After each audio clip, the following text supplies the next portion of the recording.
À la métaphysique. Oui. Et que la question de l'origine, on ne peut pas ne pas se la poser, on ne peut pas ne pas se demander, quand on a ces images en face de soi, mais qui est l'auteur de ça? Donc finalement, il nous dit, c'est vrai que c'est une métaphore que j'ai employée parce que j'étais transporté par une espèce d'élan d'enthousiasme.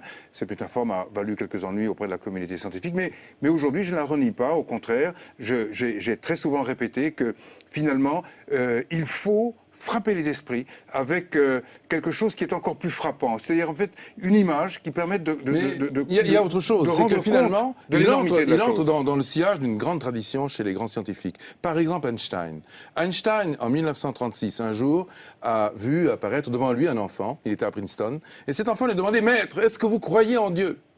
Et Einstein lui a dit « Je ne te réponds pas tout de suite, mais donne-moi ton adresse. » Et il lui a écrit une lettre. Une semaine plus tard, l'enfant reçoit cette lettre, et je me souviens par cœur de ce qu'il a écrit. Donc voici ce qu'il a dit en 1936. « Tous ceux qui sont sérieusement impliqués dans la science finiront par comprendre un jour qu'un esprit se manifeste dans les lois de l'univers, un esprit immensément supérieur à celui de l'homme. » Donc ça veut dire que quelqu'un a craqué l'allumette du Big Bang. Exactement. Et ce quelqu'un, c'est Dieu.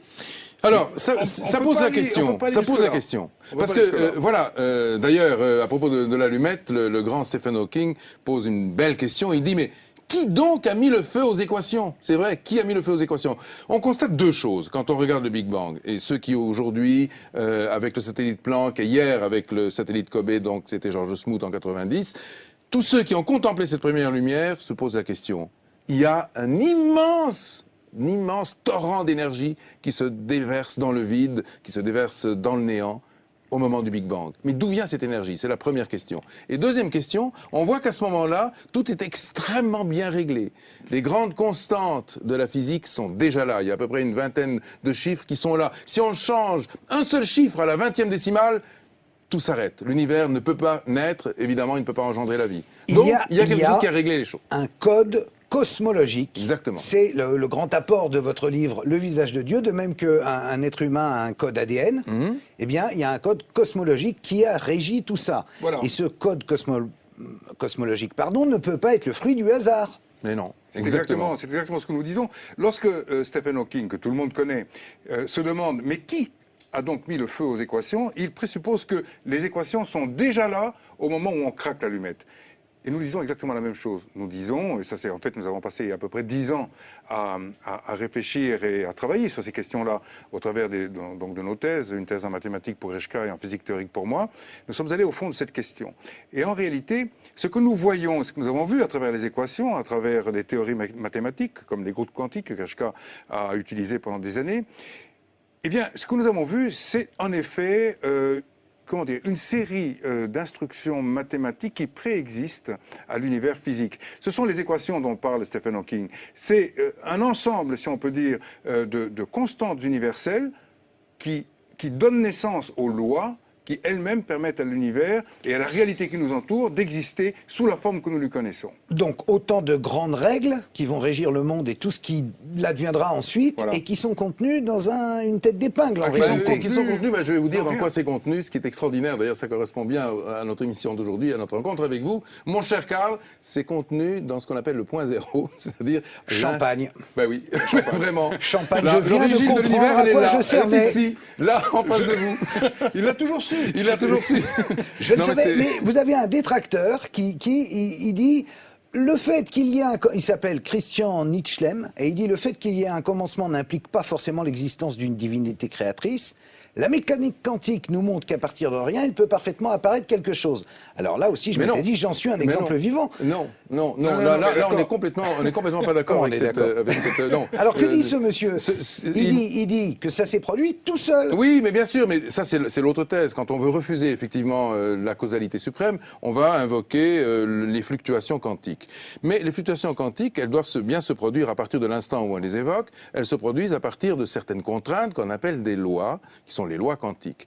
Ces lois, elles préexistent donc aux fluctuations. Et la grande question qui se pose, oui d'accord, admettons qu'il y ait des fluctuations, mais qui a écrit les lois de la fluctuation? Voilà, c'est tout. À partir du moment où on ne peut pas répondre à la deuxième question, eh bien, on est renvoyé de nouveau à la conclusion qu'il y a quelque chose qui est effectivement de l'ordre de la transcendance. Alors vous vous êtes fait des copains, le Vatican, qui dit une interprétation acceptable de la création biblique. Ça rassure quand même. En même temps, moi je croyais, en ayant lu la Bible, que Dieu avait créé l'homme à son image, pas une tête d'épingle qui grossit et fait un univers. Oui, mais en fait, le fameux Fiat Lux, qui est que la lumière soit, ou la lumière fut, comme on voudra. Ce fameux Fiat Lux a été prononcé par le pape, c'était dans les années 50, lorsque il a compris que la théorie du Big Bang, qui a été promu par un religieux, entre autres, puisque c'est l'abbé Lemaître qui a travaillé très profondément sur l'élaboration du modèle, avec d'autres, évidemment, qui l'ont précédé, comme Friedman, Gamow et d'autres. Mais Lemaître, qui était un religieux, qui était un prêtre, lui va, en quelque sorte, rapprocher la science, cette science-là, la cosmologie, de la religion. Bien qu'il s'en ait défendu toute sa vie en disant ce sont deux choses différentes, j'ai ma croyance et mon métier de prêtre d'un côté, et puis j'ai mon métier de scientifique et de chercheur de l'autre.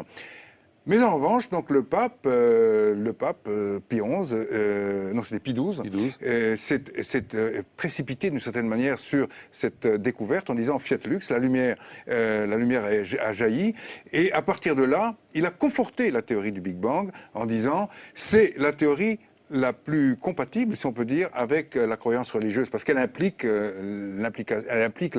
l'existence d'un créateur à l'origine. Mais ça ne dit pas quel est le sens de tout ça. Même si Dieu a été au départ de tout, ça ne dit pas ce qu'on fait là et à quoi on sert. Ce qui est extraordinaire, c'est que finalement, dans l'ensemble des lois dont on a parlé tout à l'heure, dans ces écritures qui sont de type mathématique, dans ce code, vous avez évoqué l'idée d'un code cosmologique qui est là. Ah bah ça, c'est vous qui apportez ça. Oui, alors effectivement, c'est nous qui l'avons effectivement, le code entre guillemets, je l'ignorais jusqu'à la découverte du visage de Dieu. Oui, c'est vrai. Mais ce code cosmologique, j'ai pas perdu ma journée. Il contient... c'est important. Il contient beaucoup de choses. Il contient l'univers tout entier. Et si on considère que l'idée d'un code est valide, c'est une hypothèse, elle est effectivement probablement plus intéressante et probablement plus robuste que d'autres hypothèses. Vous savez que la concurrence immédiate est donnée à ce qu'on appelle la théorie des univers multiples, où on aurait une infinité d'univers, et dans une infinité d'univers, il y en a bien un dans lequel... Les multivers. Les multivers, exactement. Mais bravo. J'ai bossé les gars, vous rigolez quoi. Bien travaillé. Dans le multivers, il y a d'accord, effectivement une possibilité pour que notre formule apparaisse, mais il y en a d'autres qui sont légèrement voisines, donc etc. l'univers est dans l'ensemble complètement livré au hasard. Mais ça veut dire aussi qu'il y a des milliards de Bogdanov dans des tas d'autres univers. Oui ou pas. Peut-être même y a-t-il des planètes où il n'y a que des Bogdanov. Oui, absolument. Peut-être. Il y a peut-être 0-0 aussi. Ah, ça serait une sorte de cousin. C'est un cousin, une exactement. Sorte de 0-0-1. Mais pour revenir à la question que vous avez posée, à savoir à quoi ça sert tout ça. Ben oui. Question de fond. Cette question, en fait, renvoie à une question fondamentale qui est est-ce que l'univers a un sens? Et on se rend compte, en examinant son évolution depuis l'origine jusqu'à aujourd'hui, qu'en effet, l'univers a un sens parce que il illustre à travers son évolution toute l'histoire de la complexité. Lorsque l'univers apparaît à l'instant du Big Bang, il est très simple. C'est un univers qui est composé de particules élémentaires. En revanche, quelques centaines de millions d'années après, en se refroidissant, en perdant de l'énergie, l'univers devient de plus en plus complexe. Il engendre des étoiles, il engendre les galaxies, plus tard les planètes, etc. D'abord, il engendre des étoiles de première génération qui vont exploser, qui vont fabriquer des éléments lourds. Ensuite, ce sont des planètes, des petits soleils qui apparaissent. Et puis à un moment donné, 4,5 milliards d'années, il y a 4,5 milliards d'années, sur la Terre, eh bien, la vie apparaît. Bon. Tout ça illustre l'aventure de la complexité. Nous sommes aujourd'hui, au fond, dans une situation où l'univers est beaucoup plus complexe qu'au début. Ça veut dire qu'il a un sens, et ça veut dire que, en réalité, cette histoire de la complexité ne va pas s'arrêter. Ça veut dire qu'à chaque instant... de constater cette complexité qui augmente et cette transformation d'une matière élémentaire et désorganisée en quelque chose de plus en plus organisé. Et tout ceci en regardant à l'origine une information qui est, elle, infiniment riche, infiniment symétrique, en quelque sorte, et harmonique. Voilà. C'est-à-dire qu'en réalité, l'univers, dans toute sa longue histoire, va accomplir l'information du départ. C'est-à-dire qu'en fait, d'une certaine manière, l'univers va se spiritualiser. C'est exactement ce qui nous arrive à nous dans la vie de tous les jours. C'est-à-dire qu'aujourd'hui, le Carl Zero que j'ai en face de moi est beaucoup plus informé, beaucoup plus spiritualisé d'une certaine manière que le Carl Zero bébé, qui ne savait pas parler, qui ne savait Igor, rien. je te le confirme, mais nous devons rendre l'antenne. Non pas parce que nous avons fatigué les téléspectateurs, mais parce que, après, il y a les infos, c'est normal, Info 360, le visage de Dieu, c'est la 3 ou la 4, je ne sais pas, je fais la 4.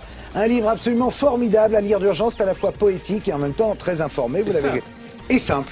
Ça n'est pas rébarbatif, on pourrait croire, mais pas du tout, c'est passionnant. Bravo les gars, merci d'être venus sur BFM TV. Merci. Je vous donne rendez-vous pour une chose plus simple, le best-of du Sarko Info demain 20h30. Merci. Merci.